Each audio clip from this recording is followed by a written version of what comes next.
Kind of like I said last time, have you ever known that person that the older they get, the less they care what other people think, and especially if they know they're going to die, they just start telling you the truth, or at least their version of the truth.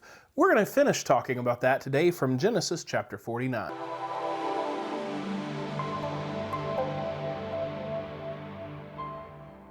Hey guys, and welcome back to God's Word Made Simple by Simple Servant Ministries. My name is Aaron Hawk, and if this is your first time visiting with us, I just want to say welcome and thank you for joining us today.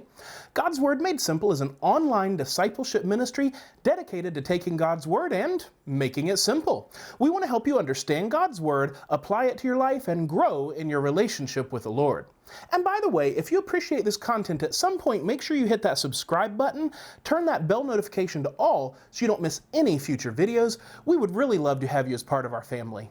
Okay guys, so today we are jumping back into Genesis 49 and we're going to finish Jacob's last call, if you will, in life before he passes away. So in this section, he's going through each child and giving them a blessing or a curse, depending upon their character and how he sees fit based on that.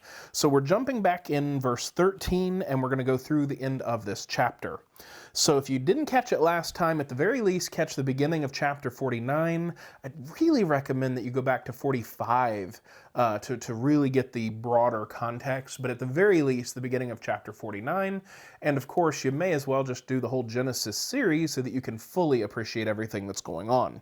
All right, so verse 13, Zebulun will dwell at the seashore, and he shall be a haven for ships, and his flank shall be toward Sidon. Issachar is a strong donkey. And by the way, we don't know a lot about these other children, at least directly through this text, so there's not as much about them in his comments. The others were a little more flamboyant for good or for not. All right, so anyway, Issachar is a strong donkey. How'd you like to be known that way? Lying down between the sheepfolds. When he saw that a resting place was good and that the land was pleasant, he bowed his shoulder to bear burdens and became a slave at forced labor. Dan shall judge his people as one of the tribes of Israel. Dan shall be a serpent in the way, a horned snake in the path that bites the horse's heels so that his rider falls backwards, which is one of the most dangerous ways that you can fall other than just flat out under the horse and get trampled and all that. Yeah, so these aren't the most wonderful blessings that Jacob is giving, but his sons weren't exactly role models that you would want, at least not all of them. So anyway, verse 18, for your salvation I wait, O Lord. He cannot wait to get to heaven, ultimately, is what we would call it. He wouldn't have known it as heaven in the way that we do. That had not been fully revealed at this point in history. Obviously, later through the scriptures it is. Verse 19, as for Gad, raiders shall raid him, but he will raid at their heels. So just be a tit for tat kind of thing. Verse 20, as for Asher, his food shall be rich, and he will yield royal dainties. Naphtali is a doe let loose. He gives beautiful words. Joseph is a fruitful bough. So Joseph's lineage here. Joseph is a fruitful bough by a spring. Its branches run over a wall. The archers bitterly attacked him and shot at him and harassed him, but his bow remained firm. So he's really blessing him because he kept his faith in God and his dignity and all of that. He kept his character intact. But his bow remained firm and his arms were agile. Well, if you've got an archer at the top of the wall that's being attacked, you don't want somebody that's panicking, okay? From the hands of the mighty one of Jacob, from there is the shepherd, the stone of Israel. From the God of your father who helps you, and by the Almighty who blesses you, with blessings of heaven above, blessings of the deep that lies beneath, blessings of the breasts and out of the womb. And specifically there it's talking about a nursing child. And the blessings, and again, remember milk represents fatness and all of that, like we talked about, I think that was last video. Yeah, it was the last video. And the blessings of your father have surpassed the blessings of my ancestors. up to the utmost, bound up in the everlasting hills. May they be on the head of Joseph, and on the crown of the head of the one distinguished among his brothers. Wow, what a poetic blessing his father gave him. He's always been the favored one, and yet he had integrity. He was a model for us to follow. We don't really have anything negative about Joseph. I mean, a few little nitpicky things that are likely just a matter of growth or potentially him just following orders from Pharaoh, but for the most part, Joseph is a model to follow. And then in verse 27, we get to Benjamin. Benjamin is a ravenous wolf. In the morning he devours the prey, and in the evening he divides the spoil. All these are the 12 tribes of Israel, and this is what their father said to them when he blessed them. He blessed them, every one, with the blessing appropriate to him. And that was significant and that was important, especially in this day and age, was to reward people who did well and to not reward or even curse those who didn't. And it's hard for us as modern Americans to understand, and specifically when I say that. And hear me carefully, I'm not picking on younger generations, I'm right in the middle. They can't decide if I'm a millennial, if I'm a Gen X, or Xennial. You know, you hear that kind of coming around. And frankly, that's probably the best statement for my generation, because I'm not really of the same culture of what you typically think of as a millennial, but I'm also really at the tail end of Generation X, and there are some differences there, right? So I'm speaking mostly for millennials and under, the younger generations. I'm not picking, don't misunderstand me.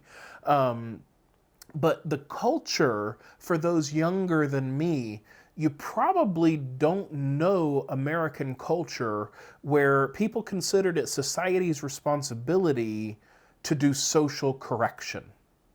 See, you still see it sometimes, but it's rare and it used to be everywhere.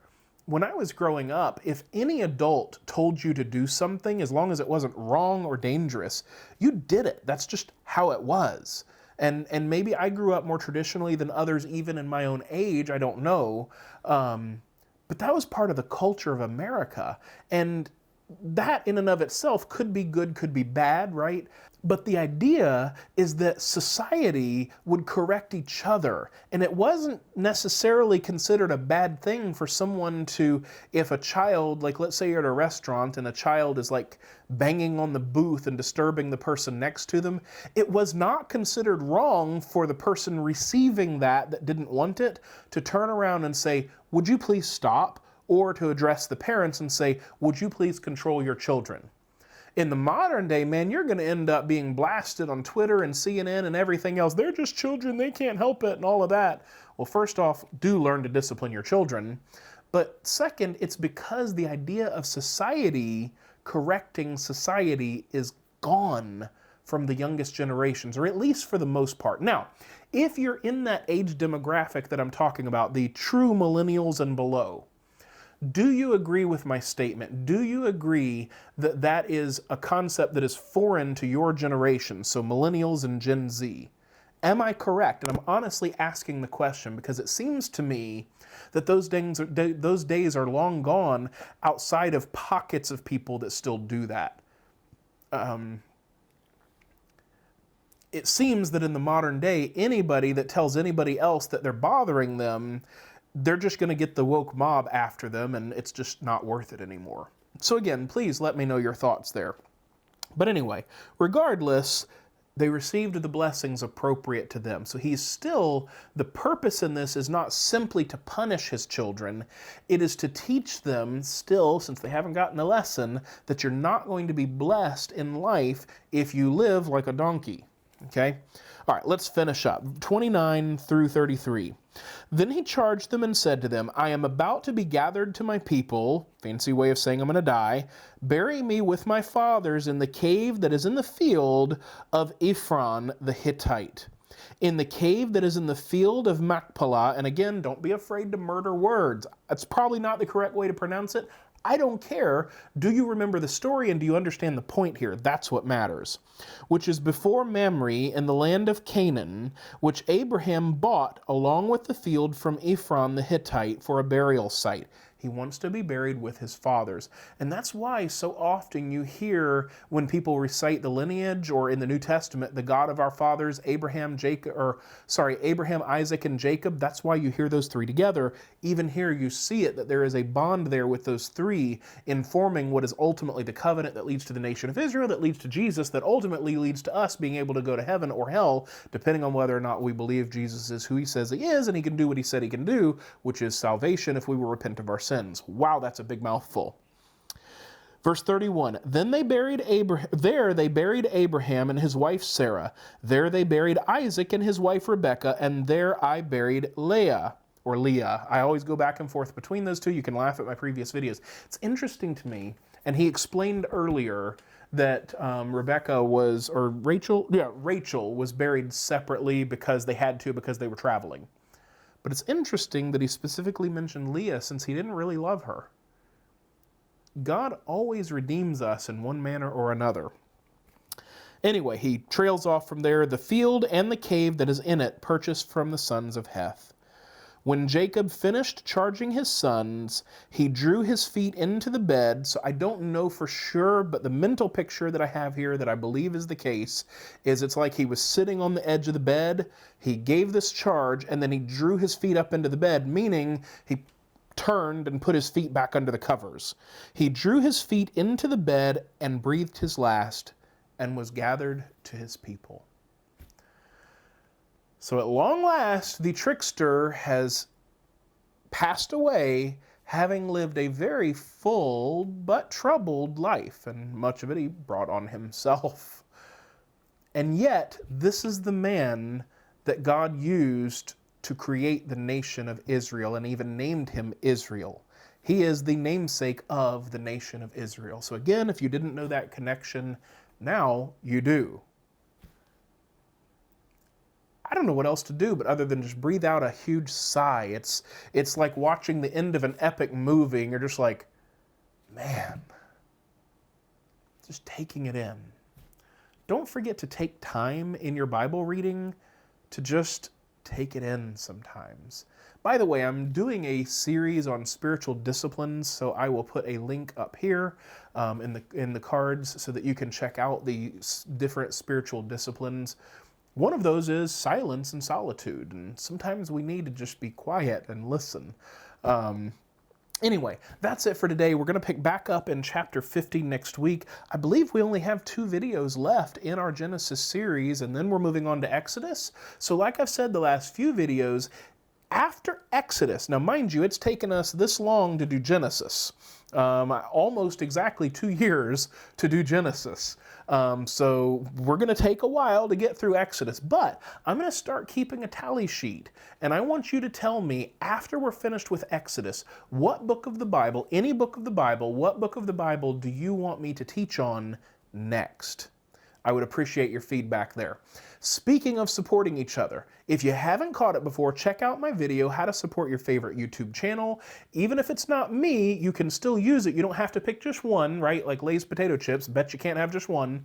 That was such a successful ad marketing campaign. I'm older and I still remember it. Anyway, you don't have to have just one though, but you can use those tips to support any YouTube channel that you want to help them grow and increase their influence. In our case, we want to increase the influence of the kingdom of God through the Word of God. So help us literally get the Word of God out there.